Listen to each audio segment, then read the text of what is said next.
네, 오늘 2, 3회 워크숍이 이곳 아주 물 좋고 산 좋은 가평에서 있습니다. 그래서 지금 2, 3회 회원들이 많이 오셨는데 제가 특별히 좀 요청을 해서 경기도 지역에 우리 아미고 본부장님들도 함께하고 계십니다. 근데 행사를 하기 전에 오늘 새벽에 장기표 선생이 별세하셨어요. 담낭암 4기 때 발견이 돼서 항암 치료를 거부하고 그리고 아주 당당하게 암과 싸우다가 오늘 새벽에 별세하셨습니다. 제가 이 행사 마치고 조문하러 장례식장을 갈 생각인데요. 함께 그 장기표 선생 잠깐 추모하는 그런 시간을 좀 묵념으로 가졌으면 좋겠습니다. 모두 일어나실까요? 평생 민주주의를 위해 또 대한민국의 발전을 위해 헌신하고 투쟁하다 먼저 가신 장기표 선생 추모하고 애도하는 묵념의 시간을 갖겠습니다. 일동 묵념.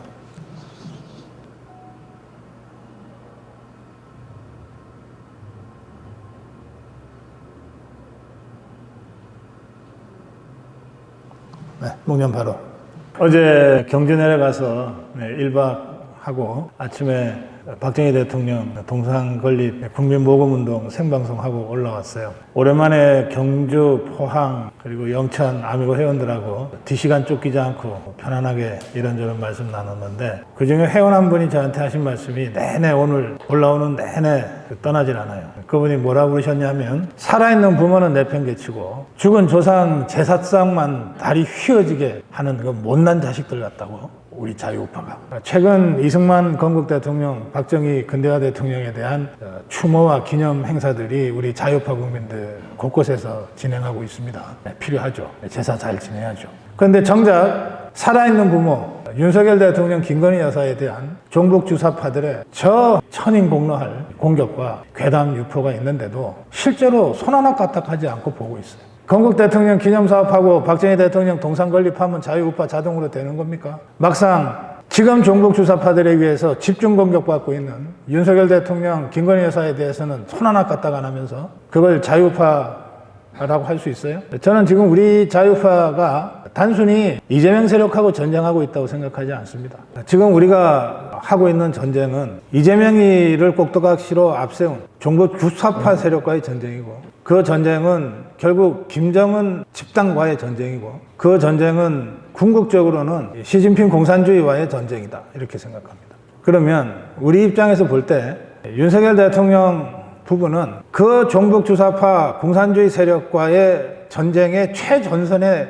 나가서 있는 현장 지휘관이에요. 그 뒤로 우리 자유파가 전열을 정비해서 움직여야 될 거 아니에요. 그런데 바둑이나 장기처럼 대마 잡거나 왕 잡으면 전쟁 끝난다. 이게 정치판에도 그대로 통용이 돼서 8년 전에 우리가 세에서는 밀리지 않았는데도 박근혜라는 지휘관을 잃는 바람에 완전히 죽다 살았어요. 지난 8년 세월은 진짜 다시 상상하기도 싫을 정도로 참담한 세월이었잖아요. 여러분들도 다 그때 다 죽다 살았어요. 다시 8년 만에 저 종북 주사파들이 자유우파 진영의 리더 윤석열을 죽이자 이러고 지금 치밀하게 작전 계획 짜고 지금 쳐들어오고 있는데 우리는 8년 전에 당할 때도 무슨 일이 벌어졌는지도 모르고 당했듯이 지금도 무슨 일이 벌어지고 있는지도 모르고 지금 당하고 있는 중이에요. 적어도 국민의힘 한동훈 측근들의 행태를 보면 그렇습니다. 그런데 8년 전에 경황 없이 당했던 우리 자유우파 광화문 태극기 애국 세력만은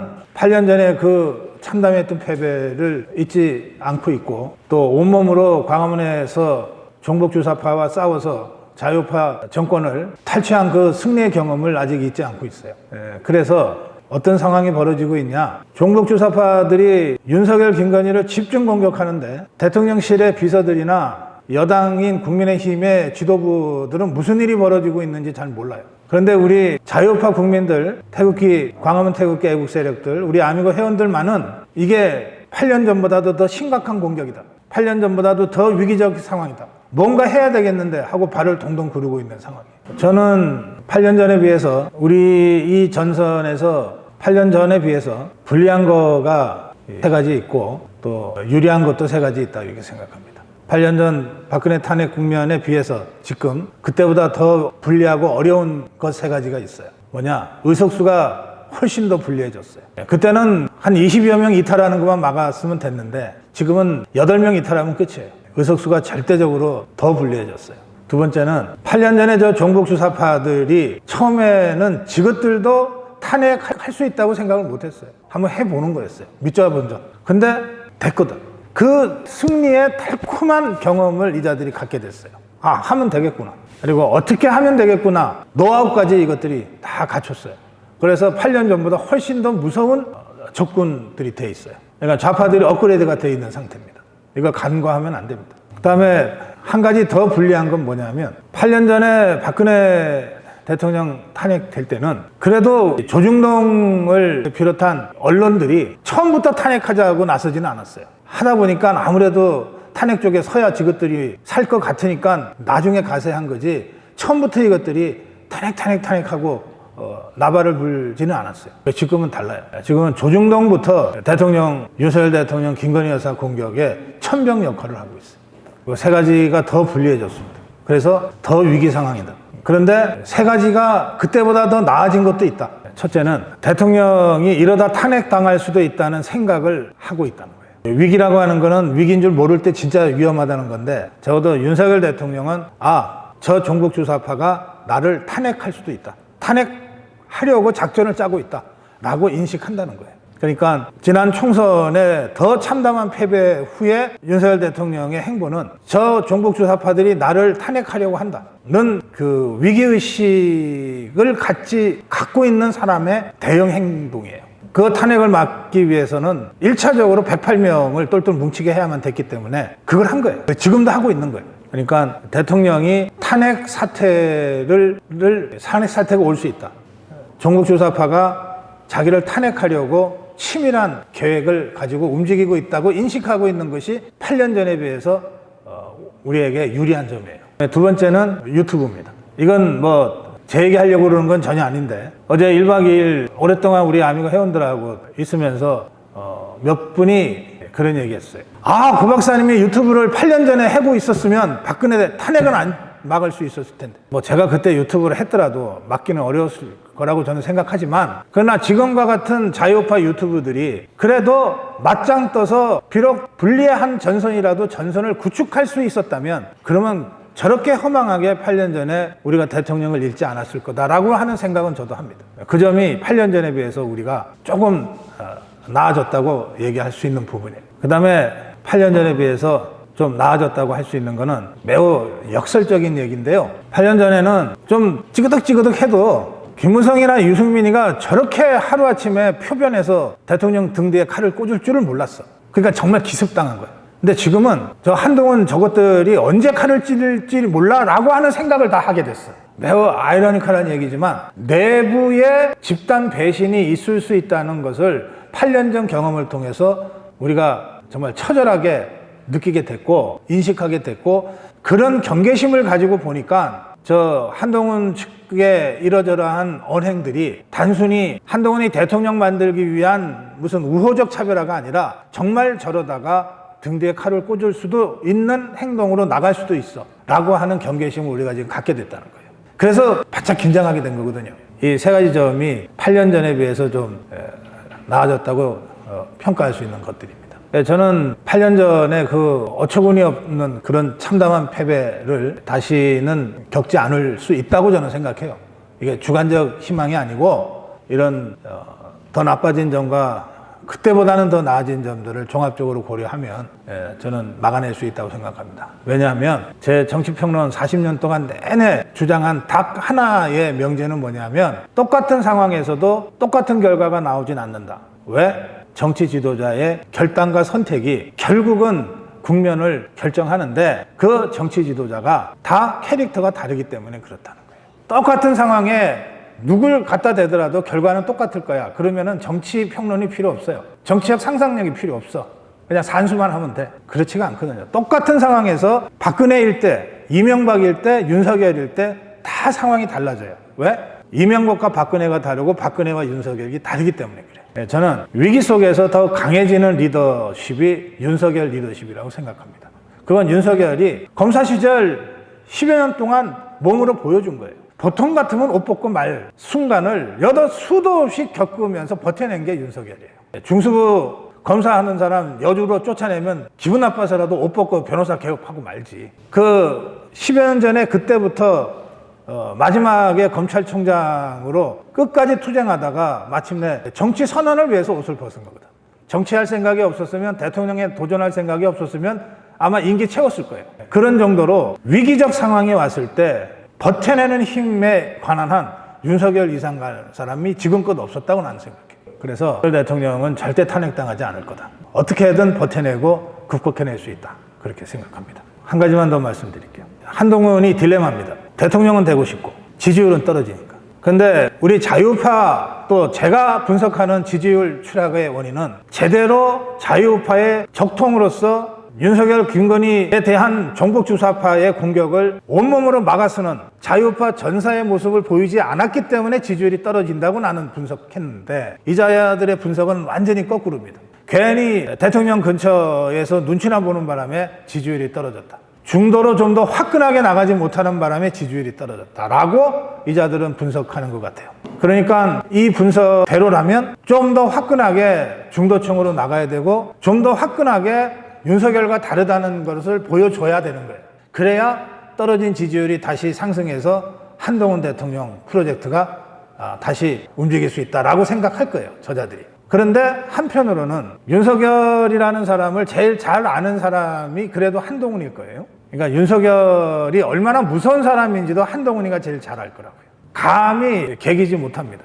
그래서 차별화는 하고 싶은데, 차별화는 해야 될 것 같은데, 그런데 대놓고는 못하는 거예요. 그래서 나온 게 뭐냐? 우호적 차별화예요. 이거 정치평론하는 입장에서는 쪽팔리는 용어입니다. 그냥 차별화하는 거지. 죽이 되든 밥이 되든 대가리가 깨지든 한번 차별화해보는 거지.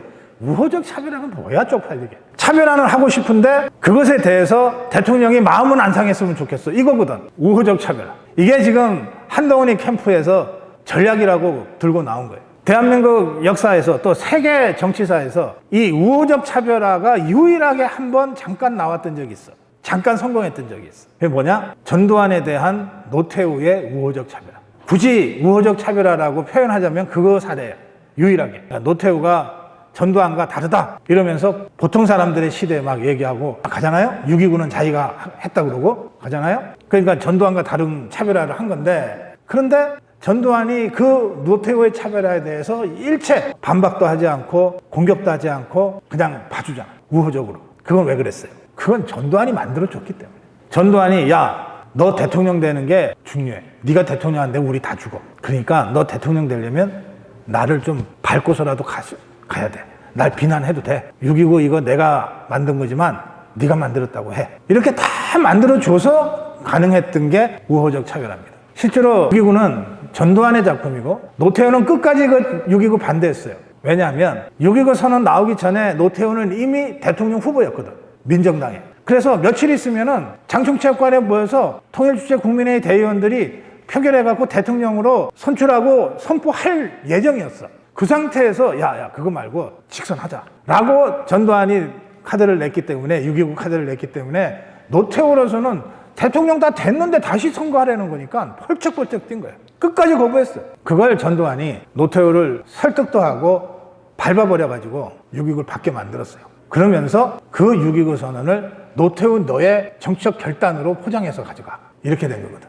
그러니까 그야말로 다 만들어주고 우호적 차별화를 허용해 준 거예요. 그런데 노태우가 그 우호적 차별화의 결과 대통령이 되자마자 적대적 차별화로 바로 변질되죠. 바로 백단서 보내고 이렇게 하잖아요. 그러니까 그런 정말 진기한 경우예요. 우호적 차별화는 사례 자체가 거의 없어. 그리고 유일한 사례라고 할 수 있는 그것조차도 전두환이 만들어준 우호적 차별화지 노태우가 만들어낸 우호적 차별화가 아니에요. 그러면 한동훈이가, 또 한동훈 측근들이 진짜 한동훈을 대통령으로 만들고 싶으면 둘 중에 하나를 해야 되는 거야. 화끈하게 윤석열과 맞짱 뜨고 싸우면서 적대적 차별화로 가든지, 아니면 정말 확실하게 윤석열 정부의 수문장으로서 자유파 진영 전체를 끌어모아서 지든 이기든 제대로 맞짱 뜨든지, 종북좌파. 이 중간에서 왔다 갔다 하면서 표 깔아먹은 거예요. 우리가 이런 상황이기 때문에 한동훈의 대권 가능성을 거의 없다고 보는 거예요. 한동훈이가 뭐 믿고 자시고 이런 차원의 문제가 아니에요. 그 한동훈과 한동훈 집단의 전략 수준이 그렇게밖에 안 되는 거예요. 이런 얍삭하고 얄팍한 전략으로 대통령 먹을 수 있다 그러면 대한민국이 진짜 허접한 나라인 거예요. 그렇지 않습니다. 왜 김문수가 갑자기 뜨냐 말이에요. 뭐 세력이 있어서 뜹니까? 개보 국회의원 하나도 없잖아요. 저 유일한 개보원인 차명진이는 저 시골에 가 있잖아. 근데 왜 김문수가 뜨냐 말이에요. 자유파의 정체성을 확실하게 보여주고 좌파들하고 제대로 맞짱 떠주니까 자유파 국민들이 지지 보내는 거예요. 순간입니다. 옛날 같으면 무명의 또는 1%대 지지율 대선 후보를 진짜 대통령 후보로 만들려면 최소 1년에서 1년 반 걸렸어. 쉽지 않았어요. 2001년 봄에 노무현의 최측근이 나를 찾아왔어요. 그래서 나랑 친구 사이였는데 야, 고 박사 이거 좀 봐줘 해서 꼬깃꼬깃 있지 품에 뭐 한 달 가까이를 넣고 다녔대. 이걸 석장짜리를 꺼내서 나한테 보여주더라고. 그 제목이 뭐냐? 노무현 대권 프로젝트야. 이렇게 보니까 첫 문장이 이렇게 돼. 호남 기반 영남 후보 필승론이야. 호남 기반 영남 후보 필승론. 그걸 1년 전에 그거 나한테 갖고 왔어요. 좀 봐줘라. 그때 노무현의 지지율이 1%였어. 그리고 이인재 대세론이 휩쓸고 있을 때. 근데 그 노무현이 1년 후에 대통령이 되잖아요. 대통령 후보가 되고 그리고 대통령이 되잖아. 그러니까 이 1%짜리를 대통령 후보로 만드는데 1년 걸리더라고. 엄청 힘들었어. 그거 대통령 후보로 만드느라고 국민경선이라고 하는 그동안 그전까지는 듣도 보도 못하던 것까지 도입을 했잖아. 근데 이거를 대세론을 구가하는 이인재 쪽에서 반대할까봐 국민경선이라는 게 이인재한테 얼마나 유리한 것인지를 설명해 가면서까지 그 도입을 해가지고 광주에 가서 역전시키고 하나가 제끼고 이런 드라마를 만들어냈잖아요. 그거 하는데 1년 걸리더라. 지금 같으면 1%짜리 김문수를 대권 후보로 만든다. 내가 전략 기획을 총괄하면 석 달이면 돼. 왜? 미디어 정치 시대니까. SNS 시대니까. 유튜브 시대니까. 지금 대선은 2년 반이나 남았어요. 그 사이에 얼마나 많은 대권 주자들이 나타났다 쓰러지고 나타났다 쓰러질지 몰라요. 그래서 저는 한국 정치의 그 역동성을 믿습니다. 그 역동성의 그립을 우리가 쥐고 있으면 우리가 이길 수 있어요. 그 역동성의 그립을 저쪽이 쥐고 있으면 우리가 끌려다니다가 져요. 2년 전 비교. 2년 전 왜 윤석열이 이겼냐. 저쪽은 일찌감치 이재명이로 결정되어 있었잖아. 지금만큼은 덜했지만 그때도 다 이재명 했잖아. 우리는 윤석열이 들어오기 전에는 해보나 마나한 게임이었잖아. 윤석열이 당에 들어오는 그 과정이 드라마틱한 스토리가 만들어지거든. 그러니까 대선 전국의 역동성을 우리가 움켜쥘 수 있었던 거예요. 윤석열 덕분에. 그러니까 모든 뉴스가 다 이 드라마를 중심으로 만들어지는 거예요. 지금도 똑같습니다. 저것들이 한심한 것들이야. 2년 전에 졌으면 판을 다시 짜야지. 그때보다 더 심하게 이재명을 상수로 딱 만들어 버렸잖아. 일찌감치. 저기서는 어떤 드라마도 안 나와요. 11월에 선거법 1심에서 유죄가 나오더라도 저거에 물러나지도 않을 거고 저 1급 체제가 그 순간 붕괴되지도 않을 거예요. 그럼 지저분한 1급 체제가 어쨌든 유지가 돼. 저게 저들한테는 최악이야. 근데 우리는 지금부터 끝까지 한동훈 대세로 가면 우리도 똑같이 그냥 가는 거예요. 아니거든. 우리는 어떤 형태로든 다이내믹스를 창출해내게 될 거예요. 최종적 결론이 김문수가 될 수도 있고 오세훈이 될 수도 있고 또다시 한동훈이 될 수도 있어. 누구든 상관없어. 중요한 건 드라마예요. 중요한 건 다이내믹스예요. 그걸 우리가 갖고 있다는 거예요. 자, 그런데 일찌감치 1극이 돼버린 이재명, 그리고 정말 일찌감치 1극이 돼버린 한동훈이야. 이것들이 1극을 유지하고 싶잖아. 1극을. 그래서 서로를 떠받쳐주는 역할을 해. 그걸 적대적 공생이라고 그래. 한동훈이와 이재명의 관계는 적대적 공생 관계예요. 그래서 아무 내용도 없이 만나서 둘이가 만났다는 뉴스를 만들어내. 막판에 갑자기 숟가락 들고 나와서 여야 의정한다 그러면서 양쪽이 또 뉴스를 만들어내. 한동훈이 이재명을 절대 공격 안 해. 한동훈이 이재명 공격하는 거 봤어요? 심지어 옆에 세워놓고 완전히 바보 만들면서 계엄설 괴담 유포하는데도 찍소리 안 하잖아. 한동훈은 이재명을 공격 안 해. 왜? 공생해야 되니까. 그럼 이재명이 한동훈을 공격해요? 그거 봤어요? 이재명이 절대 한동훈 공격 안 하지. 어떻게든 북돋아줘야 되는데. 나는 옛날 민주화운동 때부터 오랜 지금 저 더불어민주당에서 정치한다는 자들과의 인연이 있어요. 내가 민주화운동할 때 이를테면은 동지적 관계가 이해찬이고 뭐 그런 거예요. 그러니까 저자들의 얘기를 내가 가끔 듣죠. 내가 물어봐요. 야, 너네 누가 제일 싫냐? 한동훈이지. 저한테 그런 걸로 거짓말할 애들이 아니거든. 한동훈이지. 근데 한동훈이 불안하던데, 아이, 우리가 받쳐주면 돼, 형. 왜 한동훈이가 쉬운데? 아이, 형 몇 달 전에 총선 치는 거 보고서도 뭘 그래. 선수끼리. 사실과 관계없이 좌파들이 그렇게 생각하고 있다는 거예요. 이거는 팩트예요. 그냥 나는 한동훈, 이재명 적대적 공생관계가 상당 기간 갈 거라고 생각합니다. 그 적대적 공생관계는 뭘 만들어내냐? 야합을 만들어내요. 야합의 첫 번째 증거가 뭐냐? 지구당 부활이에요. 여러분들한테 이해관계가 걸려 있어서 처지에 따라서 각자 입장이 다를 수 있는데 지구당 부활은 한동훈, 이재명, 한동훈의 야합의 결과입니다.